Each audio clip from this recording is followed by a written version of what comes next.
এই অঙ্কটাতে বলেছে চিনির দাম 20% কমলে 100 টাকায় 2 কেজি চিনি বেশি পাওয়া যায়। প্রতি কেজি চিনির হ্রাসপ্রাপ্ত মূল্য কত হবে? অর্থাৎ আগে যেখানে 100 টাকায় কিছু পরিমাণে চিনি পেয়ে যেত, সেটা এখন 80 টাকায় পাওয়া যায়। একজন লোক 100 টাকা নিয়েই দোকানে গিয়েছেন। তো 100 টাকা নিয়ে দোকানে যাওয়ার পর জিনিস কেনার পর সে জিনিসটি পেল এখন 80 টাকাতে। তাহলে তার আর বাকি থাকলো হচ্ছে 20 টাকা। তো তার বাকি থাকলো আর 20 টাকা। তখন দোকানদার বললেন যে দোকানদারের কাছে এই 20 টাকা নেই, খুচরো নেই। তাই দোকানদার বললেন আপনাকে আমি 20 টাকাতে এইবার চিনি দিয়ে দিচ্ছি। তো 20 টাকাতে এখন দোকানদার কি করলেন?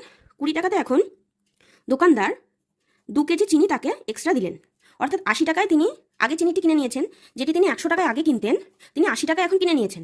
এবং তার বাকি থাকলো হচ্ছে 20 টাকা। সেই 20 টাকাতে সে আরও এক্সট্রা 2 কেজি চিনি সে পেল। তাহলে 20 টাকাতে যদি 2 কেজি চিনি পাওয়া যায়, তাহলে মুখে মুখে এটা বেরিয়ে যায় যে 10 টাকায় সে 1 কেজি চিনি পেয়েছে। তাহলে বলেছে প্রতি কেজি চিনির হ্রাসপ্রাপ্ত মূল্য কত?